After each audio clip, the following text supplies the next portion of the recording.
Oke, siap-siap ya. Kita bakal masuk ke dunia komik Indonesia yang super seru. Kali ini kita bongkar Pak Janggut Lemari Seribu Pintu. Ini cerita unik banget loh. Cerita di mana cara terbaik ngatasin kekacauan, malah dengan kekacauan yang lebih parah lagi. Langsung aja kita mulai. Coba deh bayangin, satu rumah aturannya udah nggak ada, dan anak-anak yang jadi rajanya. Mainan di mana-mana, teriakan sahut-sahutan di lorong. Nah, ini dia kenyataan yang dihadapi orang tua di cerita ini. Mereka sayang banget sama anak-anaknya, tapi ya gitu, kayaknya udah di ujung tanduk kewarasan. Dan puncaknya, ya ini dia. Perang makanan. Pakai apa? Kue tart raksasa. Serius deh, ini udah bukan kenakalan biasa lagi, ini udah kayak pemberontakan total. Di momen inilah orang tuanya sadar, oke, kita kalah telak. Kacau balau ini tuh nggak kenal waktu loh. Harusnya kan malam itu buat istirahat ya. Tapi buat anak-anak ini, malam itu waktunya bikin ribut. Terus besok paginya gimana? Ya orang tuanya yang kasihan, harus beres-beres sisa pesta semalam. Bener-bener lingkaran setan yang nggak ada putusnya. Nah, kutipan ini, aduh, ngena banget. Kita bisa ngerasain banget putus asanya mereka di setiap kata. Mereka itu nggak minta macam-macam loh, cuma pengen tenang sebentar aja. Tapi ya, di rumah ini ketenangan itu barang mewah langka banget. Jadi, kalau semua cara normal udah gagal, ya waktunya mikir yang aneh-aneh. Dan orang tua di sini, wah, mereka bener-bener mikir di luar lemari. Mereka bikin rencana yang super aneh. Sebuah solusi yang, percaya nggak percaya, melibatkan sebuah perabotan misterius.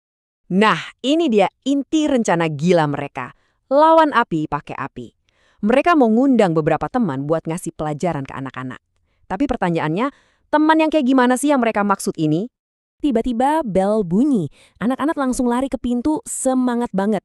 Tapi pas pintunya dibuka, kosong. Nggak ada siapa-siapa. Loh, terus tamunya dari mana?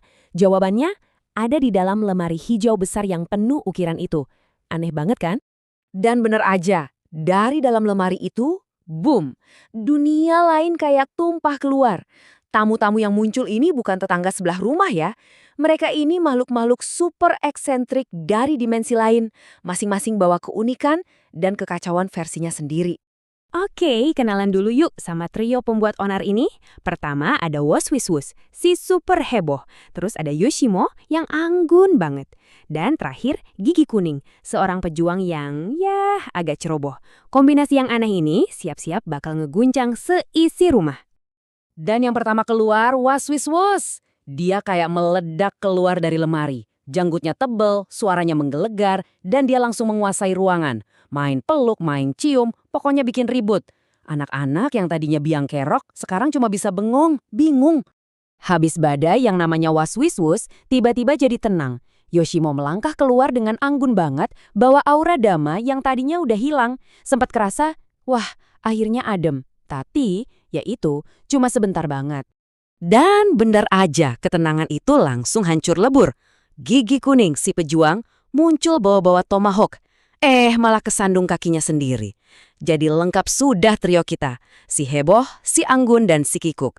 Rumah ini resmi jadi arena sirkus.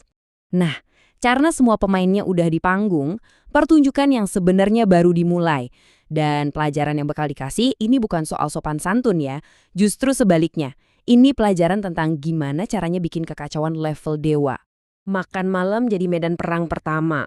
Para tamu ini makannya kayak orang nggak pernah lihat makanan. Pakai tangan, makanan berterbangan kemana-mana, sopan santun udah buang jauh-jauh. Anak-anak cuma bisa nontonin, antara ngeri sama takjub gitu. Perut udah kenyang, waktunya olahraga. Tapi jangan bayangin main bola atau petak umpet. Mereka ini malah balapan kuda goyang di taman. Iya beneran, Anda nggak salah dengar. Balapan kuda goyang. Ini udah level kekacauan yang beda lagi. Terus, cara terbaik buat nutup balapan kuda goyang apa coba? Ya jelas, nyebur bareng-bareng ke air mancur. Semua orang, anak-anak, orang tua, para tamu, semuanya ikut nyebur ke bawah sama gilanya suasana. Nah, inilah yang namanya kekacauan total.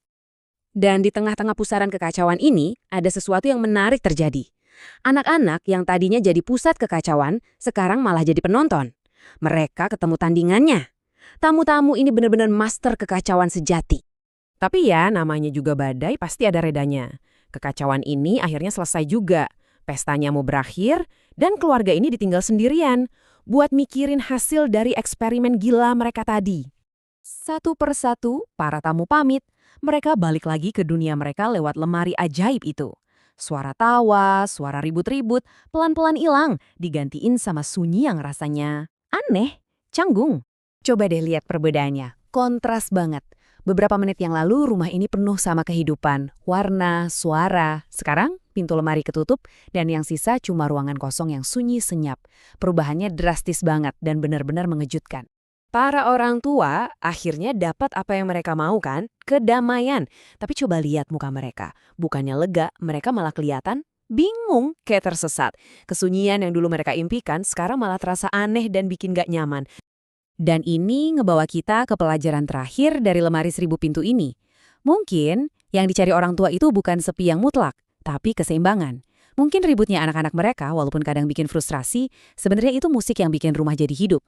Jadi pengingat buat kita semua ya, kadang-kadang kita mesti hati-hati sama apa yang kita inginkan.